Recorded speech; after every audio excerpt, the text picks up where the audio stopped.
kinder readiness is really just a mindset. So it's not about the academics at all. It's about being excited to be a learner. Are you excited to be in this new environment? And has the teacher or teachers facilitated that for you? So I feel like the very first thing that a teacher needs to do for their students is connect with their interests so that they have buy-in. So once the student has buy-in and this is a place that they want to go, it's on. Like that's what you need to be kindergarten ready. Hi, I'm Peavy. Hi, I'm Jamie, and welcome to Blank is a Mother podcast. We've been best friends since college, and we're using a comparative lens to share how we're coming into our power after 40. We aren't supposed to compare, right? Well, we all know that's not realistic. We started this podcast when our boys were toddlers. They are growing fast, and we've been growing too. The first few years of motherhood shook our lives and friendship like no other experience has. And by comparing and contrasting our evolution up to that point in our lives and beyond, we have discovered the strongest threads of sisterhood yet. Listen, we don't have all the answers. We sure have made some missteps. Follow along as we do our best to nurture our friendship and build an inclusive community while making 1,000 tiny mama decisions in an unfair world. Hello, welcome to Blank is a Mother podcast. Today, we have a really awesome guest chatting with us, and you'll notice that I'm solo here doing the intro because our girl, Jamie, just had her last surgery for her reconstruction following her breast cancer journey. And so we're super excited that she is done with that, but she is in recovery mode right now. So I am holding it down for the both of us. Fortunately, we were both able to chat with our guest, who is Leigh Fitzgerald. She is a kindergarten teacher, a veteran teacher from San Diego, California. She works in the Poway School District. And Leigh has been a really dear friend of mine for a long time. She and I have had lots of adventures because she loves whales. And as you all know, I am a marine biologist. And so I spend a lot of my time on the water, often with whales. And so that's been something that's really been a fun thing that she and I can share in terms of passion. But she's also, loves all animals. But also as a kindergarten teacher, she is, of course, amazing with kids, small kids in particular.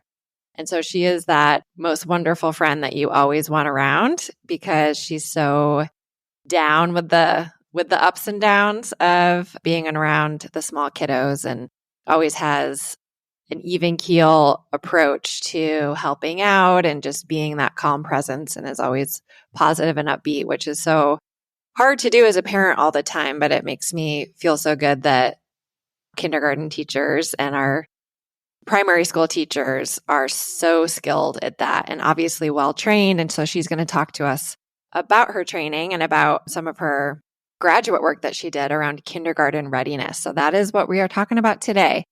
Kindergarten readiness is a mother. And it's something that is, weighs heavy on mothers' minds and parents' minds as their kid approaches entering kindergarten and in some cases transitional kindergarten, TK. So she's going to talk about both of those things.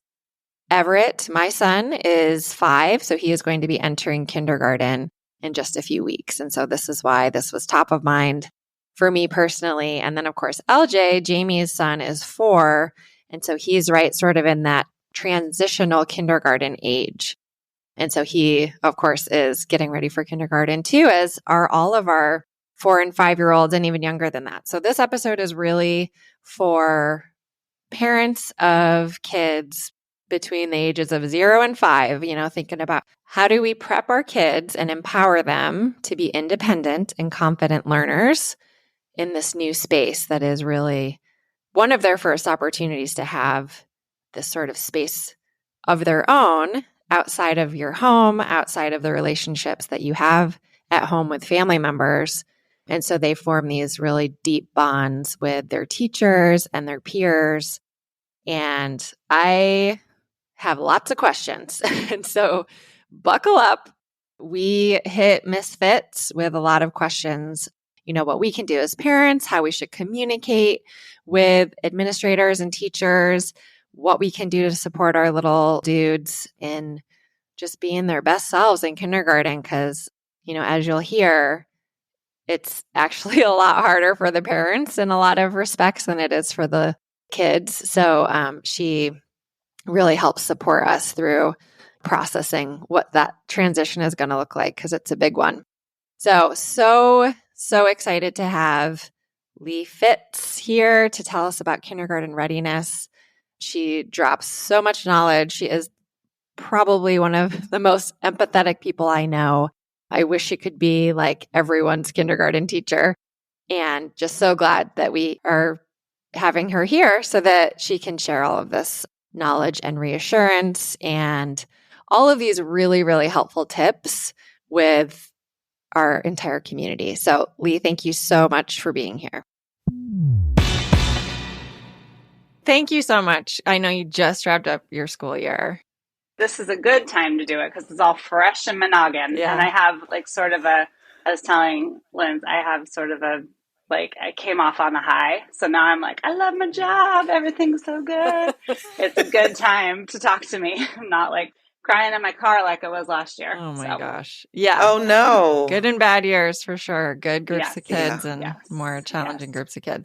Will you just take like 3 minutes and give us a quick background of why you became a teacher, all of your training, and then how it's been for the last 16 years? It sounds like you have a lot of key roles that you play in your site school and your district. And yeah, it's weird to be a veteran. It's like, I'm like, is there another one that's a veteran? How is it me? Should be someone else. Yeah, I have always loved kids. When I was a kid, I was like all about the other kids in the neighborhood. I'm a big sister. I have 2 little brothers. So I just kind of always had that, like, would sort of fill the leadership vacuum in the neighborhood, like bossing everybody around. And my mom would say, you're going to be a teacher someday.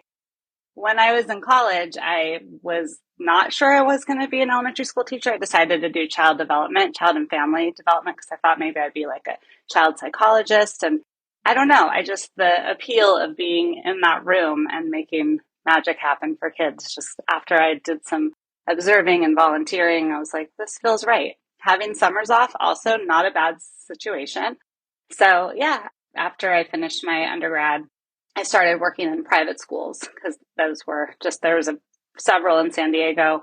I worked in a couple of public preschools, private preschools, and then I moved to LA and got a job teaching like right out of school. I didn't even have my credential yet, because private schools at that time, you didn't even have to have a credential, which is weird. But I started working at a school up there and just loved it. I worked in a pre-K and then in a kinder class, like private kinder, and was like, this is it. I just love it. And I had a kinder teacher that I loved so dearly. And I always go back to her in my head, because I'm like, you never forget your first teacher and your first experience. And she made it so magical. So I was like, I want to be the one to make that happen for kids, because it's their first year of this long slog of being in school if you make it, so you want it to be special and fun for kids. So that was the beginnings of that. And then after living in LA, I moved back to San Diego, got my credential, and then I got hired in San Diego Unified. And because I have a background in early childhood, I was chosen to be part of a group that piloted the TK, which is now UTK. So I worked at a school down in PB, making their TK program happen. And then I got hired in the district I'm in now, teaching TK, now kinder. And I've done all of the primaries, TKK, first and second. Never have I ever done upper grades, and I think I would literally be eaten alive. So yeah, after I got my credential and started working, then I decided to get my master's, and I actually wrote my master's thesis on kindergarten readiness. So I have a lot of thoughts and ideas and background on this very topic. Amazing. That's impressive. More than impressive. Because it's like, we know you. Well, PV, of course, knows you in a larger scale. The Leigh that I have fallen in love with going back to a couple years ago. And I wish it was a couple years ago, Jamie. It was quite a few years ago now. Okay, well, when that was, and we were yoga vibing on the beach and hanging out, that's when my love for Leigh started. And I had no idea about this other side. So we're excited to dig in with our littles. The love is mutual, for sure. Before we dig in, the acronyms, because Leigh and I met when we both lived in San Diego. She still lives in San Diego. PB is Pacific Beach. Sorry, yes. No, it's PB. okay. Jamie does it all the time with the DC area, and I'm like, what is that, Jamie? Who, where, Yeah. what? Yeah. But Thank you. also, just in case anyone doesn't know what TK is or UTK, can you just quickly say what that is? Yes, yes. So TK stands for Transitional Kindergarten. And the goal was to get all of kids that were born within a certain window. Initially, I want to say it was June to December. I'm so sorry. It was August to December. And then they widened it and made it wider so that kids that were born in that window.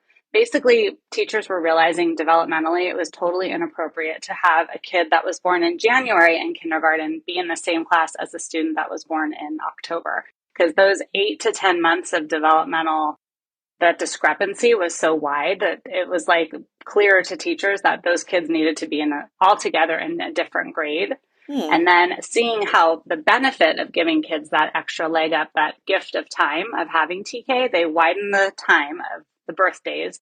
And then that was a big success. So then they were like, let's just make this universally available so that students aren't getting plunked into kindergarten with no preschool experience. Because a lot of parents, either they have their kids being watched by grandparents, or maybe, they have a neighbor or somebody in their family that's able to help with childcare. And then the students aren't getting any exposure to like the real school scenario. And the differences between kids that have had any kind of preschool, daycare, what have you, outside of the home versus kids that are just coming from having kin care or whatever it might be is so huge. Now in California, there's UTK, which is Universal Transitional Kindergarten. So it's available for all. I love that. And I think Peavy and I were talking about this a little bit, Leigh, before you jumped on. We were talking about the acronyms and everything. And she asked, well, do they have that in Florida? I'm like, I don't know. Then I realized that yes, because LJ has been at a private Montessori school since he was 2. So he did 2 and 3. We are now moving him to a public Montessori magnet school. Oh, wow. It sounds fancy, but the nice thing is that we don't have to pay for the private school costs, but he'll be exposed to more diverse students and teachers and just a different environment, which is what we were looking for. And then through my conversation with Peavy, I realized, wait a minute, we do have something similar in Florida, voluntary pre-kindergarten. So it's VPK. Any child that is 4 years old on or before September 1st and a Florida resident is eligible for the VPK program. That's fabulous. So that's our equivalent. And I mean, just the fact that it's free for parents is so huge because, it's built-in childcare, but it's also all that exposure that you just mentioned. Like, right. To me, that's the most important thing is that the kids just are exposed to what the school vibe feels like, and what the expectations and procedures are. Of course, it'll be different from class to class, but at least they've had the exposure and they've had that time away from parents and away from the home. And did you say in California it started in 2010? Yes. That's when it started in San Diego. I'm sorry. I think in other counties the ball had already gotten rolling, but I think 2010 was when it was like really statewide. That is so interesting because you mentioned that eventually they want all 4-year-olds, like no matter what their date, for it to be truly universal, to be eligible for TK. And Everett was in that window having a May birthday last year where he wasn't eligible for the TK when he was 4. So he just kept going to preschool, which was fine for him. But it's funny because they do keep widening that window of eligibility. Yeah. So if he were 4 this year, he would have been eligible. So it's great that they eventually will have it for every 4-year-old, but it's kind of telling that 14 years later, they still are building the capacity. I think they're really seeing that in the data that it's so beneficial to kids. It's like adding a grade. It's like instead of 13, there will be 14. If you think about all the way to 12th grade, it's like adding an additional year of learning. In your experience since 2010 and before, is there a big difference in like the Everetts who didn't get access to TK and was just in preschool versus the kids who went to TK and like know the drill by the time they are sitting in your classroom as a kindergartner? I would say that academically, not really, to be honest. Like, I think they all wind up, it all kind of comes out in the wash in kindergarten. I'd always tell parents, like, coming in the door, the kid doesn't know the first sound in their name or how to write their name or all of those, like, ABCs and 1, 2, 3s. That's totally okay. It's the social and emotional component that we're really going to build on in that first, I'm in my school, it's trimesters. And so a lot of the time, kids that have had TK or a really structured preschool program, they have those pieces in place because they already know, this is what it looks like to be a student. So that's the main, I would say, leg up that kids went to TK have. But it doesn't necessarily mean that they're going to be leaving kinder more prepared for first grade.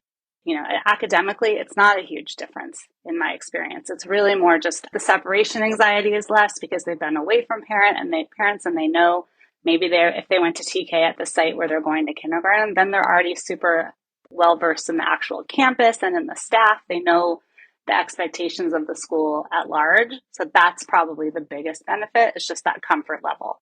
But the kids that didn't have TK and went to a different preschool program, they've been in a school setting also, just a different one, so they know how to interact with an adult that isn't their parent. And they know that there's expectations and procedures to follow. And, it might take them a little bit longer to get into the groove, but they have experience. Mm-hmm. It's the students who are coming to kindergarten with zero school. Those are the ones that it's like, boo, red flag. Oh gosh. They're just babies, and a lot of the time, especially post-COVID, ladies, a lot of those kiddos were just home with mom, dad, grandma, aunt, or uncle. And to just be like, here you are in a room with 25 other humans, an adult that is not your parent, and they're telling you what to do. Oh no. It was, I should write a book. It was crazy. Oh gosh. LJ was born during the pandemic, which was one of our fears, was that we don't want him to be the kid that people like, Lord, here he comes. So we thought, we could get him into school when we were comfortable. Yeah. I mean, it's a gift for him to have all that experience, truly. Any kind of schooling before kinder it's so valuable. So to have multiple years in different, environments, it's just going to make LJ more well-rounded, and same with Everett. Now he's been in a couple different programs plus camps, and he's been around the block. The transition will be easier, I promise you, because you've given your boys those experiences. So Leigh, I have a question. You mentioned the ABCs and the 1, 2, 3s. Yeah. And I think most parents tend to think, I need to equip them with the ability to say their ABCs, to recite them, to recite their numbers, and they're ready. But as a veteran and an OG in the kindergarten field, can you share a little bit more, Leigh, about what kindergarten readiness really looks like, and not just the ABCs and the 1, 2, 3s? And you started mentioning that, but if you can just build on that, what does readiness really look like to an OG like yourself? What I would say, gals, is kinder readiness is really just a mindset. So it's not about the academics at all. It's about being excited to be a learner. Are you excited to be in this new environment, and has the teacher or teachers facilitated that for you? So I feel like the very first thing that a teacher needs to do for their students is connect with their interests so that they have buy-in. So once the student has buy-in and this is a place that they want to go, it's on. Like, that's what you need to be kindergarten ready. You need to be able to say bye to mom and dad and walk in that door having a sense of belonging. All of that other stuff is going to fall into place. So that's the most important thing. Pumping your kiddo up the summer before kindergarten and writing that teacher a little get to know me letter so that that teacher has an idea of who your child is. I think that prepares them for readiness, because now the teacher has a little bit of even if it's just a soundbite of what your child is like what makes them tick, that's going to help with the readiness. But yeah, just having the buy-in, the excitement about being a student is number one to me. And then everything else will really, truly fall into place. And hopefully, once the student knows that this is the place that they want to be, and this teacher has a little bit of info about me and cares about what I'm interested in, getting in the door and being excited to be there, that's going to be like the spark that lights the flame. And I always tell parents at back to school night, even if your child is a nose picking, confused, doesn't know what's going on, if they want to be there, that's half the battle. And then the pieces fall into place. So the social piece, kids learn so much from each other. So let's say they have big behaviors in the beginning of the year, and the teacher and the parents are working on getting those worked out, whether it's separation anxiety, whether it's outbursts, whatever it might be. the kids learn from one another, and they're like, okay, like Johnny and Jill are like, they're incentivized to be here. They're excited about whatever it might be, filling up the magnet jar so that we get a popcorn party, or maybe it's an individualized incentive that the teacher has worked out with the kid. The other kids will like help to lift up the child who's having those behaviors every year, no matter what. I've had classes where I've had 7 kids that were just on fire every day, struggle bus, rugrats. And the other kids are like, hey, we're working for the popcorn party. Let's go. They will help build each other up. So it's the buy-in from the kids. It's the kids around them. And then lastly, it's the academics. So to me, that's really is not even in the top tier. By the end of the year, I don't know what kind of voodoo magic happens in a classroom, but the kids have what they need. Almost always, they're at grade level by the end of the year. And it's really because those building blocks, once they're laid down, everything else just falls into place. Depending on the school and the curriculum, those things don't even really get laid out until like January, because, the very beginning, like little sprinklings of literacy and foundational phonics and things like that happen from the get-go. But the social emotional piece and just like I said, the student buy-in, that takes sometimes months to establish. And you have to have that before you can start teaching kids to read. You have to have that before you can teach them to write. You got to get them ready to be in the door. Otherwise, they're not incentivized to be there and they want out. And they're just going to have those big behaviors. So that's what I really think is the key. I remember loving kindergarten and school. I've always loved school, but I think it probably started with kindergarten, like that set me up to enjoy school and want to be there. And I remember my kindergarten teacher, Mrs. Sherman, and like my connection with her and like things that happened throughout the year. And I don't have a good memory, especially from when I was little. So the fact that I have those core memories from kindergarten makes me think that Mrs. Sherman really was as dope as I thought she was, given what you just said. Yeah. She was old even when I was a kindergartner, so I don't even know if she's around anymore, but she definitely made an impact on me. Do you remember your kindergarten teacher, Jay? I don't, but I will tell you, I was at a pre-K program. My dad worked for HUD, so he was in the government. So he would take me with him, and they had a child development center, they called it, in the basement. And I remember loving to go. And he would look out of his window and say, we see Jamie bossing all the kids around with her hand on her hip, just, pointing her finger. I'm like, well, that hasn't changed much in, 40 years. But sadly, I don't remember my teachers' names. I remember I liked to go. I remember I had a good time. Well, whatever your teachers were doing, they were doing it right. Just remembering that you loved it. I had Mrs. Kellogg, and she had an owl puppet, and we sat in a rainbow carpet. I remember all the details. And I do think it's because she knew how to connect with kids on an individual level. So that is my definite hope for both of your boys, that the teachers that they get throughout the years know how to like pull out their magic and work with it, because they do have it. All kids do. I do remember napping, and that's like not a thing in kindergarten anymore. Even in TK, things have changed drastically since we were in elementary school. Yes. And that like the curriculum has accelerated. And I remember talking to you, this is years ago now, probably, you saying like every year, like kindergarten is now first grade and first grade is now second grade. And that just seems nuts. That keeps being more true. And I hope it doesn't keep shifting till we're like developmentally completely out of whack. But I would say TK is preschool, kinder is first, and first is second in terms of academics, like the expectations. And I don't know if that's because we're pushing kids more or if it's because kids are just coming in more prepared. I think it's kind of a balance of both, at least in my district. Some kids come in, like I said, having had no exposure, but those that have had it, if they have that balance happening already where they're like ready to separate, now they're ready to learn, because if they're excited to be there, that's important. Now they're ready to learn. So, and if they have those foundational skills already from like a pretty academically rigorous preschool or parents that are working with them, I know like Everett's not going to have any problem with writing his name and all of those things. It won't take him long. If he doesn't have it yet, it will not take him long, because he's just got those pieces in play already. I think that the school districts really have shifted to meet the kids where they are, and they're coming in with more of those academic foundational skills because of all the preschool, which is great. But at the same time, we don't want to put the cart before the horse and have kids like, I had a mom this year who was like, my son can multiply. And I was like, that is so cool. And I have some like ways we can challenge your son, but multiplication is so far off from what we're like developmentally supposed to be Yeah. doing in kinder, so Mm-hmm. you try to meet kids where they are, but at the same time, if you're coming in with like calculus, you've got the wrong teacher because your girl can't do that.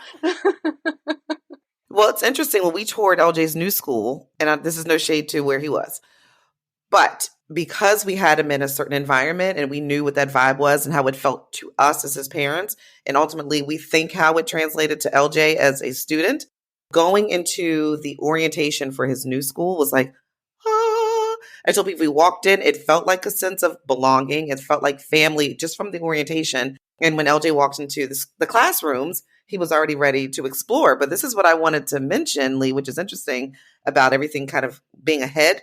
On the list of things to bring to class, and again, this is pre-K 4, they had headphones. So I guess they're going to be using like tablets or doing something, but that was on the list that they need headphones. She did say you could bring a mat. So I don't know if they're just going to have them there in case someone needs to just lay their head down and chill out. Right. But I thought it was very interesting that pre-K 4, they already have it that they need to bring their own headphones. So they're going to be working on something. They're having some tech time. That's incredible. We do use Chromebooks in kindergarten, which I still can't believe. These kids are teaching me sometimes. I'm like, troubleshooting, someone help. I mean, it's nuts. Chromebook cart, all 26 kids. By like probably November, they all know how to log themselves in. It's wild. Wow. I use these little like QR code cards to help them just like, but this is for that being able to differentiate. That's what it's for, because we have these kids that are coming in with kindergarten, especially, you guys. Oh my gosh, the skills are just woo, because again, you've either had the experience or you haven't, or your parents are doing stuff with you, or maybe they're not, or you've gone to a play-based preschool, or maybe it was academic. I mean, it's all over the place. So the Chromebooks help us to assess kids. So we do like a math and a literacy assessment on them 3 times a year. And then it also just gives us a differentiation tool. We use this math program. I think this math program might be statewide. It's called iReady. I'm pretty sure they use it all over California. And the kids take like a diagnostic that checks to see what they know. And then that diagnostic assesses them and then plans out the program for them from there. So like while one kiddo is working on, I don't know, one-to-one correspondence, being able to count a couple of objects. Another kid is maybe working on classification, or another kid is working on subtraction. So even though the tech component is overwhelming to me as a kinder teacher, a lot of these kids already know how to use technology devices because of whatever they have at home. So I'm sure that's why LJ's school is giving them that, again, that exposure to it so that they can use the tools in kinder. So, I mean, I know some parents feel uncomfortable about technology in the classroom because they're like, oh my gosh, more screen time. I agree. I think too many screen minutes a day is not good. It's developmentally not appropriate. But the exposure a couple times a week is a different story. Being able to know how to like navigate a device, especially in a class with lots of kids, I'm like, hallelujah. When they know how to do it, I'm so impressed because, oh gosh. Oh my gosh. Well, I don't know what the parent circles are chatting about where you are, Jamie, but here everyone is freaking out about how much tech is in school in general. So, I mean, K is part of it, but just like throughout, like how much screen time and devices are used in the classroom now in public education. And this is obviously something they address right up front when there's like orientation for kindergarten. And so the school Everett's going into, they promise that the kids are not on their tablets. Each kid gets issued a tablet and it stays in the classroom, which is nice because I think in later grades, they can like take it home and stuff. 30 minutes or less every day. I can see both sides, like what you were saying, like that's amazing that they can cater to each kid's needs and where they are developmentally and academically. But Everett's going to be one of those kids that comes in and like, how do I turn this thing on? You know, like not that he doesn't watch TV and stuff, he does, but we are not big on like the tablets and the iPad and all that stuff. He doesn't know how to use my phone, and that's great to me, but I feel like that's going to like slip away and be a thing of the past very soon. And this actually kind of leads me to a question I wanted to ask you about. I don't know if you're going to have a good answer, but I just like from your experience, and I always like getting advice from you because you're so empathetic. And I know Jamie has felt the same way. we've had like different challenges in our little parenting worlds with our kids in preschool.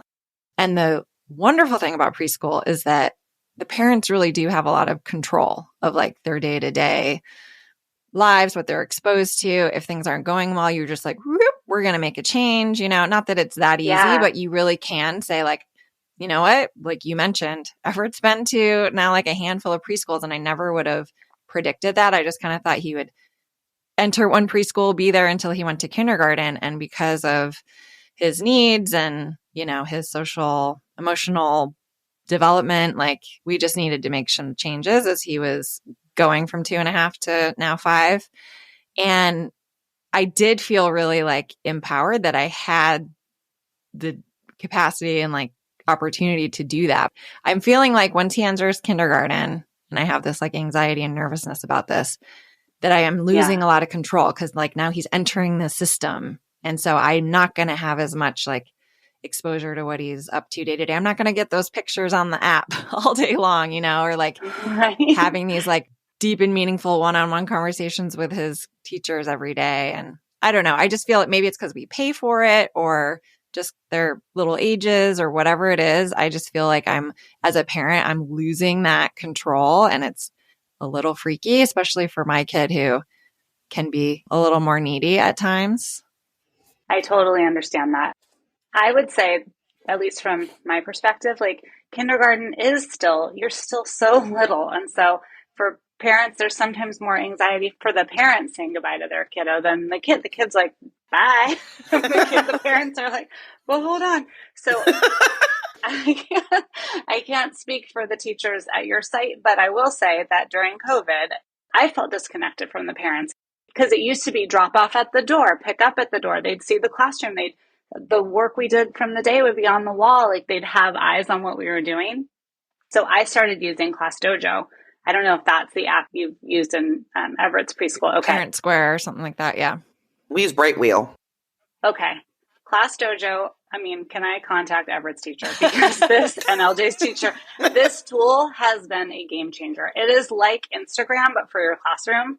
People might be like, why is this girl on her phone all the time? Because I post pictures all day from what we're doing. Because the parents, ever since COVID, they pick up and drop off in the front of school. So they're not, and like, I've worked hard to create this environment. I want the parents to see where their kid is spending their 6 to 7 hours a day, So, and I also want them to see, oh my gosh, this is where they were writing in August. Look where they're at in January, So you can individualize those pictures and data. And then there's also like, it's like the equivalent of being in someone's DMs. The parents can email me and it's on my phone. So, oh my gosh, Joe forgot his lunch. Can you make sure he goes to the cafeteria? I get pinged and it tells me that.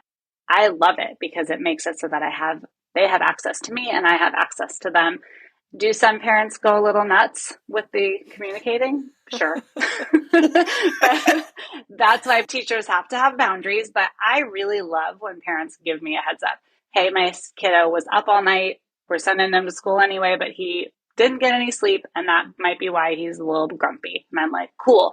Now I'm front loaded on where their kids are at and I can help facilitate their day instead of being like, what's your problem? What's happening? So hopefully your kinder teachers use something like that, because I know that parents feel completely removed from their kiddo's day unless they're volunteering on a regular basis or what have you. So hopefully you have a teacher that is communicative that way, Linz. I also think, like I said before, just letting the teacher know that you're available and open and that you want to have that bridge between home and school, it's super important to you by dropping them a letter or an email like from the jump, so that they know that, you're super invested in your child's education. This is not just like a daycare scenario for you. Like you really want to be a part of his kindergarten year. You want to help make it magical. You want to help troubleshoot if things are going sideways.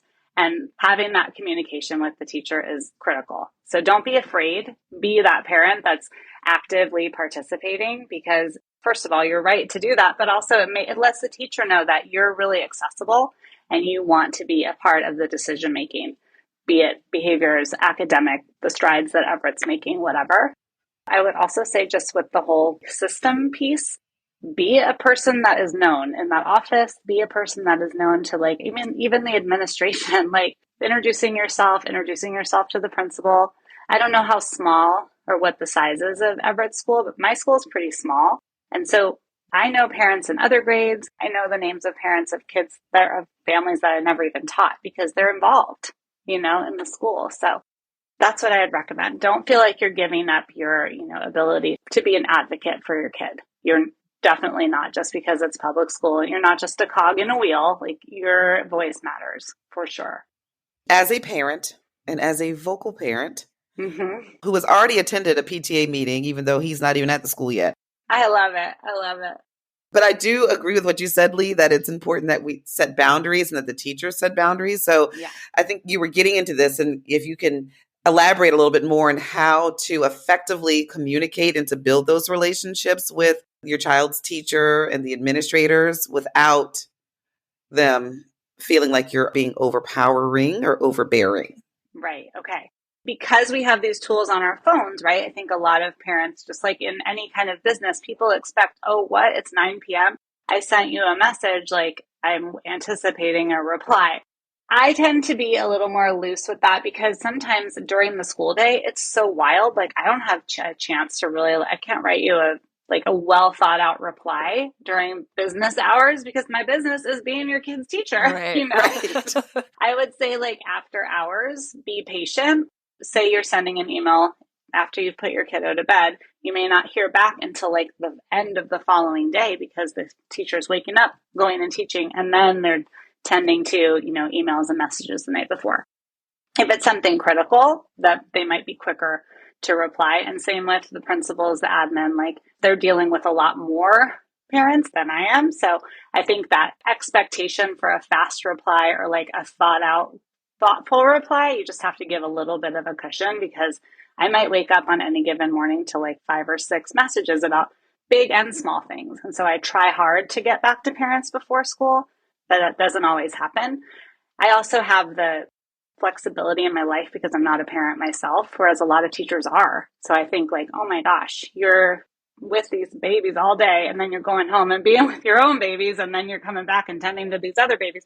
So just being mindful that educators, although your kid is hopefully very paramount in their energy and in their thoughts, like they also have their own lives. So I think that's the main boundary, is you're just that awareness, just being respectful of the teacher's time and energy, I think is like the one thing I would suggest to parents. At the same time, not being afraid to be like, I've got this pressing thing that I really want to meet with you about or talk to you about.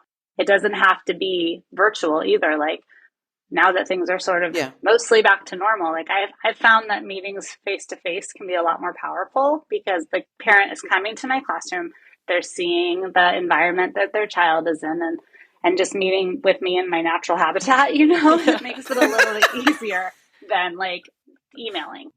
Teachers really want parents to be happy, and they want to know what the parent believes would be the best for their kid because no one knows them better than you guys, and you guys are their first teachers, right? Everything they know coming in the door is from you. So us getting to know you and your style is super important because otherwise it's like, where is this coming from? The good, the bad, or the ugly, Yeah. Yeah. It's good to have that background knowledge about the families, siblings, whatever.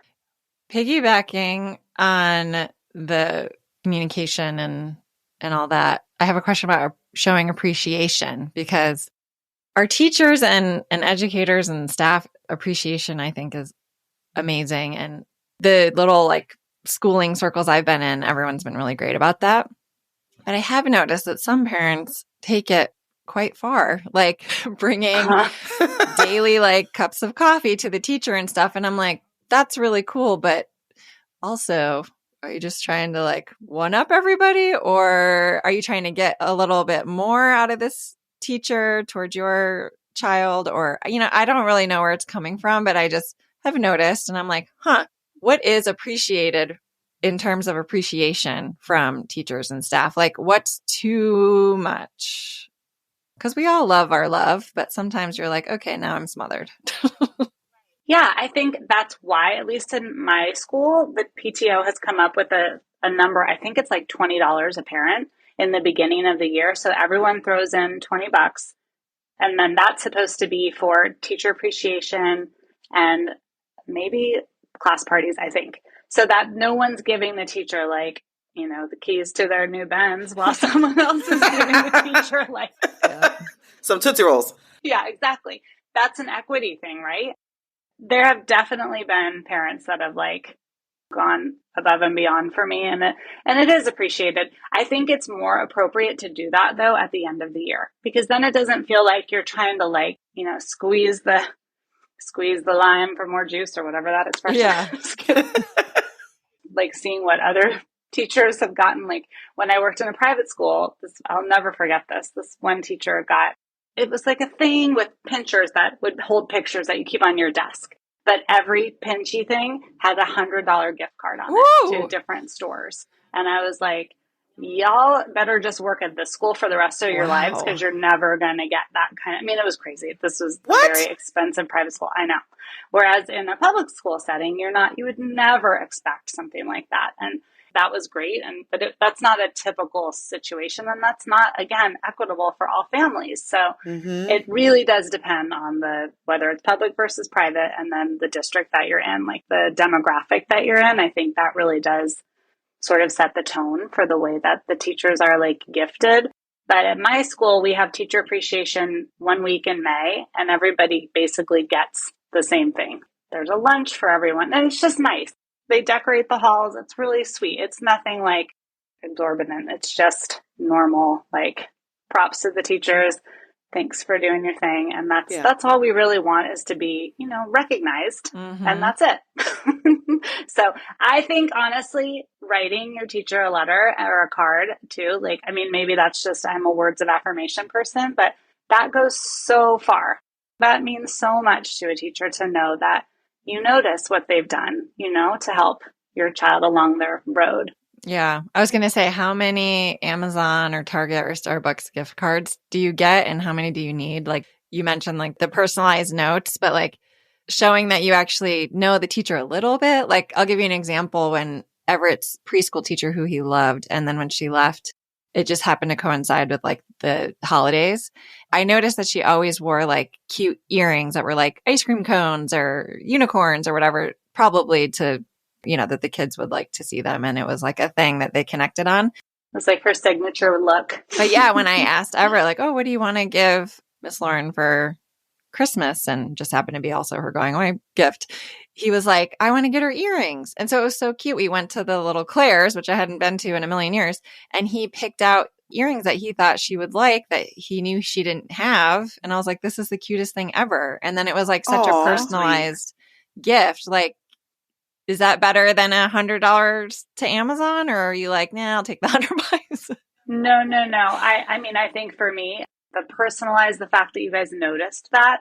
I will say one of the sweetest gift I got was this year, because I told you I had such an amazing class this year. They got me a membership to the American Cetacean Society. Of course. Aww. Isn't that so sweet? Because I'm a whale lover, like our PV. It was so personalized and so sweet.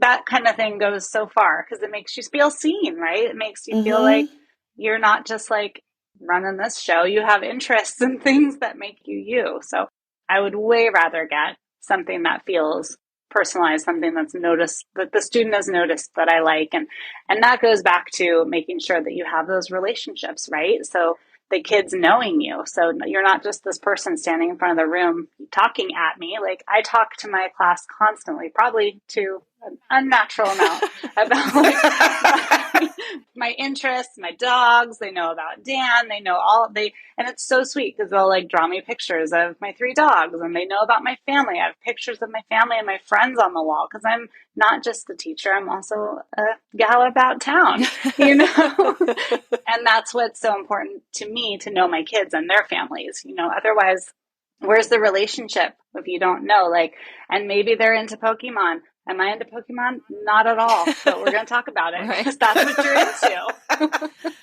You know what? This is really good to hear, because I can tell you that LJ, if I'm just being transparent, did not have those types of connections with the staff at his school. He was fine once we had to, go have a couple meetings. He was fine. but there was not that level of relationship to where I knew that this teacher did this and this teacher did that. So I'm looking Right. forward to building those relationships in the newer environment and vice versa for them to get to know him on a different level, because as social as LJ is, I mean, he's very social. I don't know where he got that from, but he's very social. But when we would go up to his school for events, he would say, and I think I told Pete this, he'd say, "Can we leave? Can I go home? Can I go?" He'd be like in the middle of an event and he'd say, "Oh, you're here. Can I go home? I want to go home. I want to go home." And we're like, "Oh gosh. Okay." I'm looking forward to him having those relationships. So like Peavy said, ever knew them as Lauren liked earrings. I mean, that's a deep relationship. So it's good to hear that.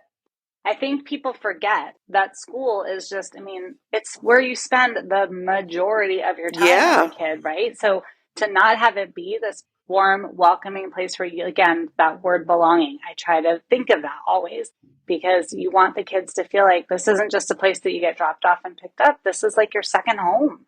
And this teacher is like your third parent right now. You know, they're with you for the majority of your waking hours during the day. So they better know what makes you tick. Because if they don't, it's going to be a struggle. So, and it might take a little while for there to be that connectivity, but there has to be that feeling of belonging and the buy-in from the kid, or there's no moving forward without that. Mm-hmm. And so hopefully at the schools that you guys go to, there is like, we at my site, we have a meet the teacher the day before school. We have a kinder get to know you day where the kids come and we do like just a little glance to see, you know, it's truly just a snapshot, but we watch them interact with peers. We do a little one-on-one assessment just to see, you know, that they know how to write their name. Do they know their colors? Do they know their shapes? Many do, some don't, whatever. And that helps with balancing the classes too with placement, because the kids aren't placed until right after that meet the teacher day. Or no, sorry, right after the meet and greet. So it's like a week before school starts. So, and I think most schools do it that way. Oh, that's interesting. I didn't even think about that. Same thing. We got LJ's class list for last year and you just say, okay. But I didn't even think about the fact that they're being intentional about who they're putting in which classroom, which was a question that we kicked around. Is it okay or is it taboo to request a teacher? So how does that work? If you've heard about a teacher and you're like, I'd really like for LJ to be in Miss Lee's class, is it taboo to do that? It's not. I think it is, again, it's advocacy, right? So if you know that your child, you know, my classroom, silly example, but my classroom has a bathroom in it. Some classrooms don't. If that's something like your kid is working on, like you want your kid to be in the classroom with the bathroom. I don't recommend it as a teacher because it's horrible. But a lot of butt wiping. Yeah, but if you know that your child needs that calm down corner, if you know that your child needs the facilities, or if you just know that your child needs a certain type of personality, and you know you've heard that this teacher or that teacher has what your child needs, there is nothing wrong with shooting an email and saying, like, this is our preference. My site really does try to honor parent requests, but it's partly because we're a pretty small school, and so it's pretty doable. And this year coming up, there's literally 2 of us, so it's like there's not a lot of options. But parents do ask. And again, like, they might just have heard, or they might know that this teacher specializes in, is more about, you know, biology, or maybe that this teacher is more about PE and they really like to get the kids playing organized games, and that's important to you. You can ask and cross your fingers. It's totally okay to ask. Okay. Who do you ask? The principal? The front office? Or at my site, you send an email to the principal and CC the administrative assistant. And then that gets to her desk. And then she basically just prints out all of the requests and brings them to our placement meeting and tries to balance the classes and honor the requests. And doesn't always fall in every parent's favor, but it's just good to have that in the pile. That's good to know. Yeah. Don't be afraid to ask. If you don't ask, kids just kind of get tossed into the wind with kinder, because a lot of the time, besides that little orientation day, we don't have any background information on the kids besides the parent questionnaire. So unless they were at our TK, in our TK class, then it's just like, this is a little girl, she's 5. Good luck. There she goes. So So that's the thing, like all the other grades and across the board, they get their roster and they know about the kids. This is more of a gamble. It's like a roll of the dice. It's kind of what keeps it exciting. That's a good way to look at it. Definitely, if you know that you're looking for a specific thing, you should say so. So since he's pre-K4, I need to start sizing everybody up Yeah. and before kindergarten. With binoculars in the bushes. Don't put it past me, Leigh. Believe me, I've seen some parents creeping over the kindergarten fence. I'm like, hey. I see you. It's a huge moment for your child, but it's an even huger moment for the parents. That's not lost on me, having done this a long time. Like, I know it's a big step to be in the big kid school, so you want to give them every tool that you can. One other thing I wanted to remember to tell you during the summer, if you're having a little bit of practice time, don't worry about the academic stuff. You could be doing some ABC Mouse or what have you if you are interested in doing that, reading a ton. Make sure you practice with your child packing and unpacking their stuff. So if they're bringing their little backpack, and label literally everything. Things that you think, why would I ever label this? Label it. Maxine Beal, she's got a job. She is the labeling queen, literally. My mom will label everything, so I need to channel Maxine. Just You're have right, her Pete. come for the week before school and be like, Mom, this is your job, please. If she wants to come to room 1 and label things, let me tell you, it is so important. You'll just suddenly find like a pair of underoos. Somebody's just like dropping their extra pair of undies in the middle of the floor. I'm like, whose are these? And then sometimes they'll be in the little label. I'm like, okay, thank you. Label. And also, this might sound crazy, but I cannot recommend this enough. Help your kid get their pants down and up, down and up, down and up, down and up. I had so many little boys pee their little pants this year because they couldn't untie the drawstring. It felt so bad. It happened like probably half a dozen times. So they'd come out and they're like, well, I couldn't untie my I was there. I was staring right at it. I just couldn't do it. The toilet was in front of me. I'm like, I feel so bad. But they're trying to shimmy their pants down, but they couldn't untie the knot. I'm like, you got to call me. That's the other hilarious thing that happens in a classroom with the bathroom. After lunch, everybody comes in. We have like some cool down, quiet time. I read them a story or we'll listen to music. I do like a little yoga thing, whatever. And the bathroom door will fly open. There's pee on the floor. I can't untie my pants. My shoelaces are wet. I'm like, oh my God. But this is a big one, right? Like being able to ask in terms of readiness for the kids, being able to ask an adult for help when they need it, right? Like that's something we need to work on too, because it doesn't matter if they can multiply, like you said, but if they can't ask help when they need the drawstring, like. Yeah. Self-advocacy all day. I mean, really all day. Just being able to advocate for yourself, and also not just to your teacher, to the other grown-ups at school. At our school, we call them character coaches. They're really yard duty. We call them character coaches. What is a character coach? Well, it's the lady with the whistle at recess or the gentleman. But instead of calling them a yard duty or a noon duty, my principal has started calling them character coaches because they help navigate kids through problem solving with friends. They're great.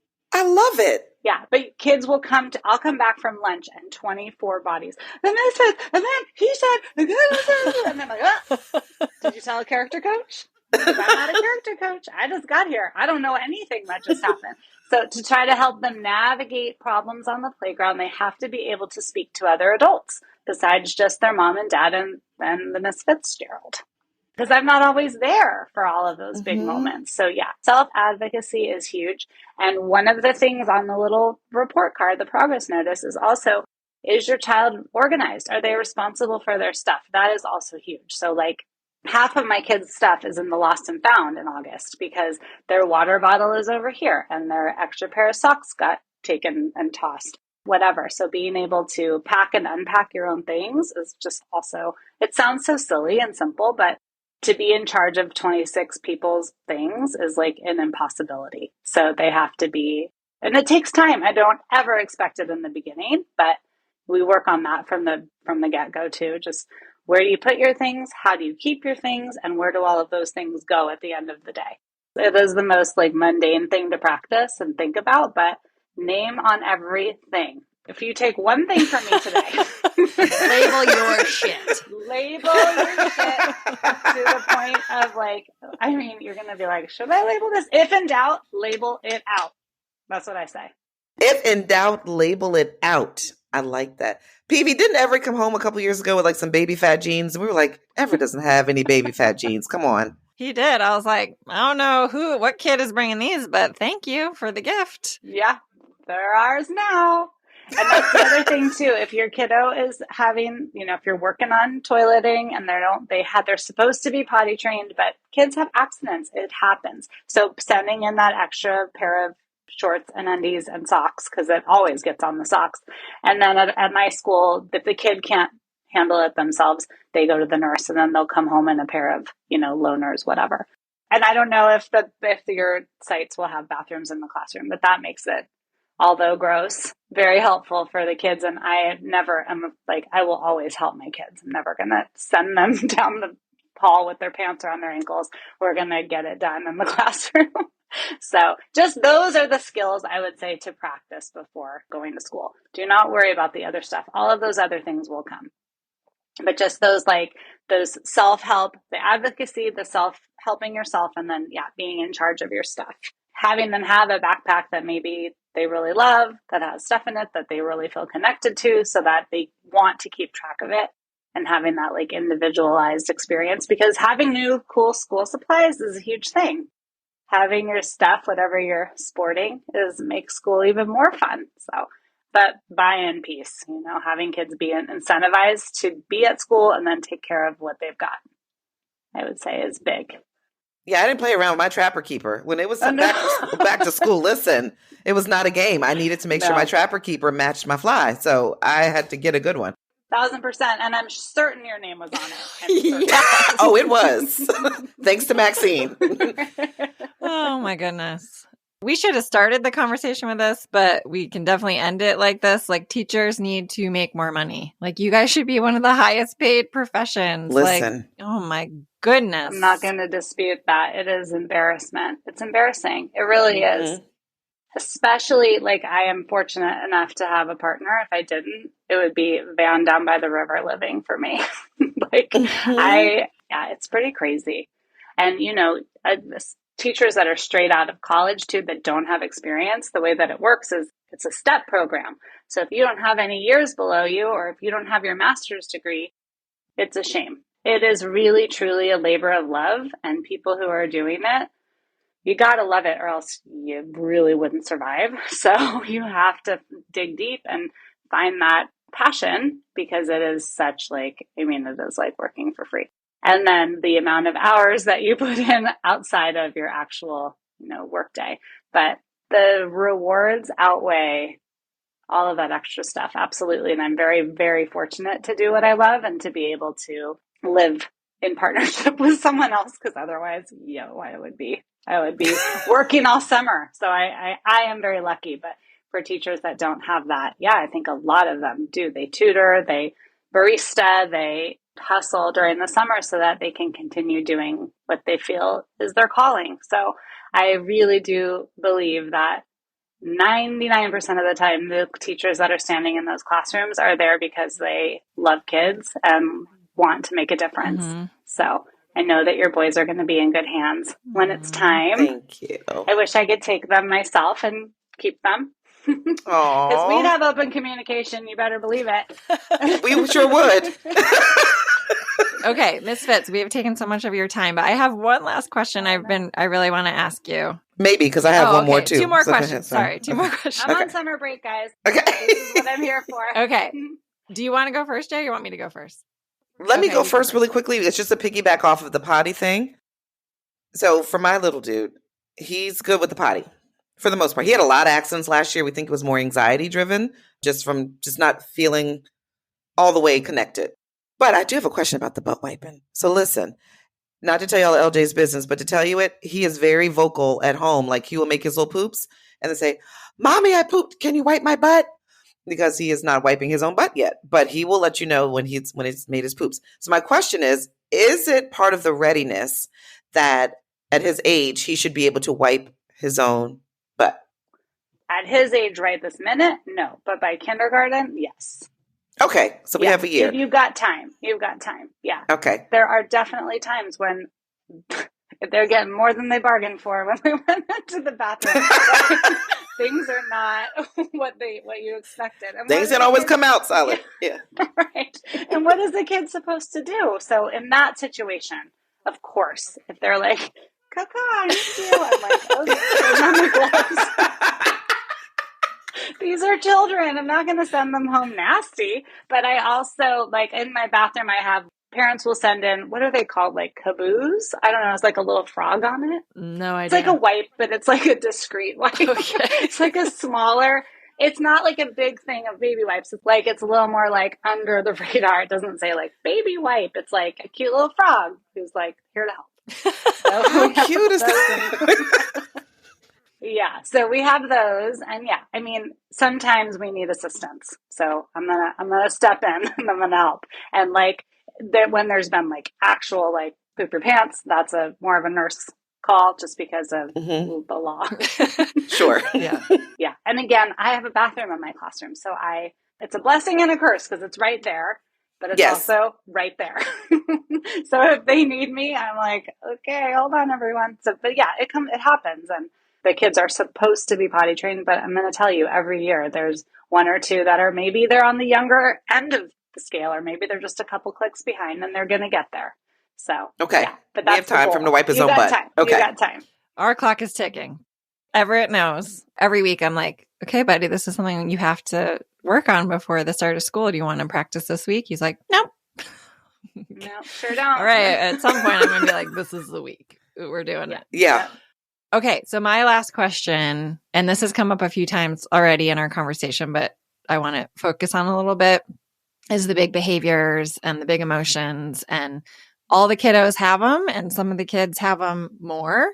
All kids have different personalities, of course. And my kiddo is one that wears his heart on his sleeve. And if he's upset, you're going to know it. If he's happy, you're going to know it. And I appreciate that very much about him, but I know that that's challenging for a lot of adults and caretakers. And who knows what his teachers are how they're going to handle that. But I wanted to know from your experience, like, what is an expectation from a parent to know how these like conflicts or big emotions or behaviors are going to happen in a school setting?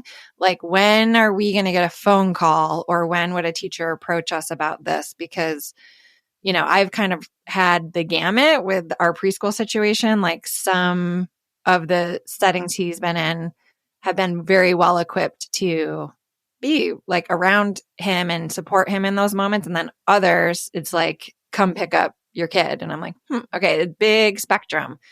And I remember, I don't know, Jamie, if you have any recollections from your schooling, like Mrs. Keener, this is older, right? So this was like 4th and 5th grade. I had her both years. She was the most amazing teacher.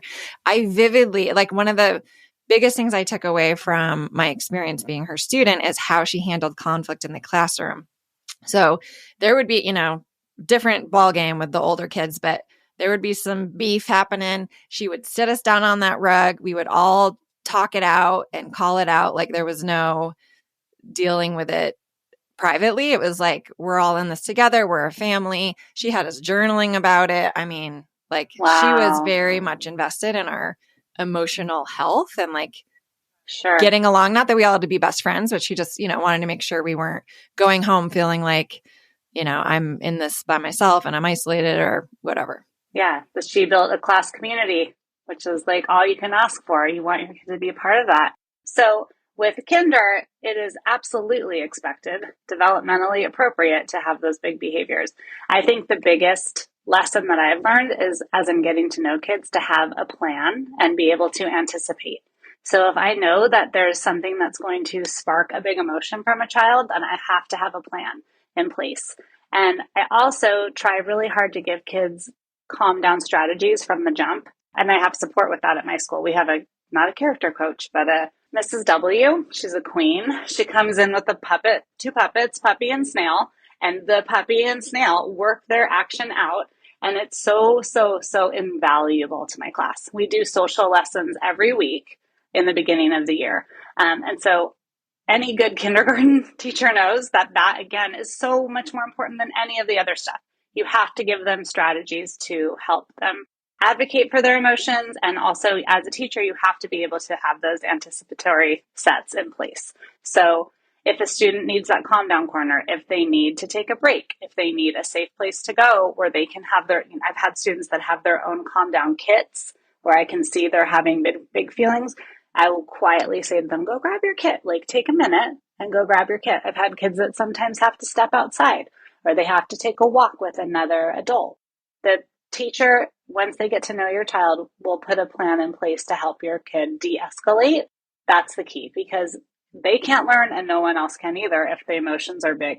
I think the only time in my classroom that you're going to, if your kid has a huge emotion and they're upset and like, it's preventing them from being able to focus and they're not able to de-escalate, I'm going to connect with you so we can come up with a plan. If it's a small thing that's happening, we'll try to nip it in the bud before. I never want to be someone that's calling parents every day for something that the parents already know about and we've already talked about. I'm going to keep trying different strategies until me and that child figure out how to put out the flames. Mm-hmm. I think the times that you'll get phone calls, though, at least at my school, is when there's physical behaviors. So the kids are, I've had students with huge behavioral challenges, throwing chairs, cursing, hitting me, hitting other kids. Those are when it's a danger to the other kids, to the teacher, to themselves, that is when the principal will get involved. But those smaller, just like they feel big to the kid, but those smaller behaviors that are manageable in the classroom, that's a huge thing that we work on in like professional development is, again, making those connections with the kids and knowing how to anticipate what's going to cause a flare up and then knowing how to help that child de-escalate themselves. And that is a kinder skill as well. Not that they have to come in with it, but that they learn it in those 180 days. Like, how do I not lose my marbles? And if I am losing them, like, how do I like fill up my own cup so I can stay with the group plan? That's a lot. That's the language I will use with my kids a lot. Like, I really want you to be here for the group plan. I want you to know, I want you to be here for what we're doing next. It will not be the same without you. So how do we figure out how to get you where you need to be at baseline? The other thing I will say, and I learned this early on and I have never not done it, giving kids a like very clear roadmap for the day is so important. So even if your child is not one that you necessarily think needs structure, you would be so surprised. Like, I have had kids in my class that are so ADHD, they cannot even sit. And that's fine. We figure out a way for them to be a part of the group. I had a kid in my class this year. That child, if you could have super glued him to the carpet, he would have found a way to get up and be over here. But he's listening and he's learning. He's just over here. So I have to be flexible enough to give him that leeway. You have to be. If you are rigid, do not be a kindergarten teacher, okay? You have got to be flexible. But with the structure, it seems crazy because a lot of kids aren't reading. I write the list of what we're doing on the board every day. They come in, I have like this little easel and I write it. And in the beginning of the year, I'll use like picture clues or like a picture schedule so that they know. And then one of my class jobs is the kids get to come up and either like check it off or like stamp it out so they know what's coming. And so if a kid is having a big moment, I'm like, oh, I don't want you to miss whatever. Science, we're going to the STEAM lab. Oh my gosh, it's about to be rotations and we're going to do this really cool thing. I'm getting out the kinetic sand. I don't want you to miss it. That is a huge way to kind of de-escalate, because if they're unable to control their bodies, they can't be with the group. So I always bring it back to the group plan.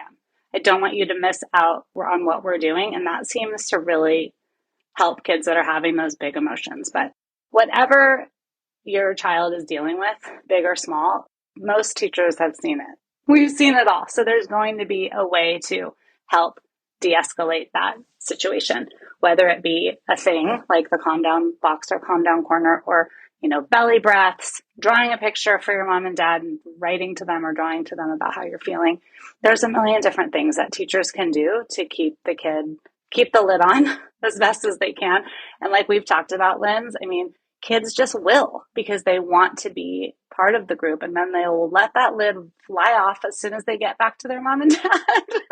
She's like, oh, I know. Yeah, which is so unfair to the parents that we get 6 or 7 hours of mostly, even keel, chill behaviors. And then I've seen kids like lose their minds when they see their moms like, carry my backpack, Ma! And I'm like, what? Uh-huh.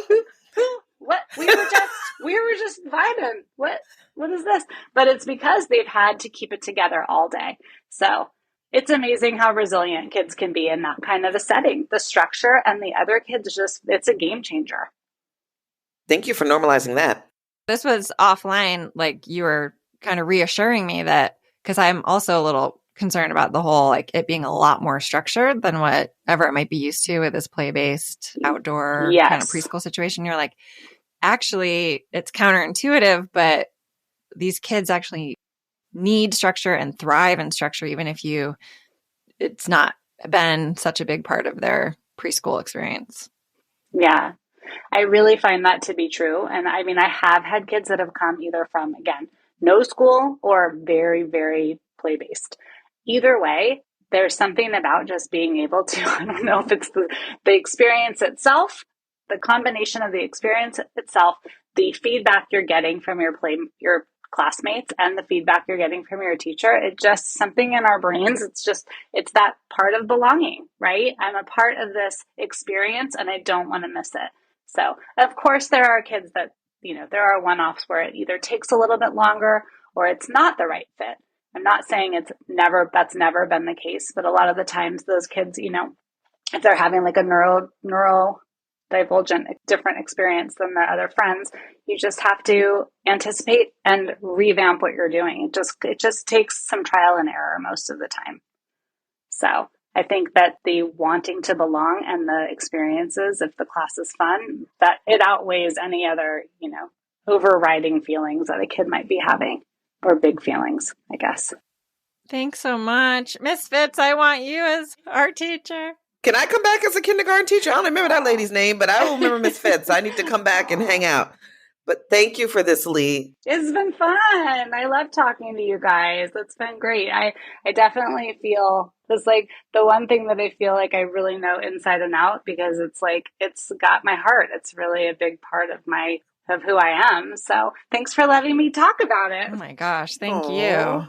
Thank you so much. It's been great. Kids in Wales, man, they are lucky to have your love and attention. Thanks. You guys are cute. You can feel the love, though, Leigh. I mean, jokes aside, you can really feel how passionate you are about your classroom and setting the classroom culture and creating an environment of belonging, which are all my love languages, belonging and culture and inclusivity and not coaching. Well, we played ball, so you can't coach all of your players the same way. You can't teach all of your kids the same way. That's it. They're saints to deal with a lot of kids all day. So I think that it's your calling. Clearly, it's your calling. So thank you.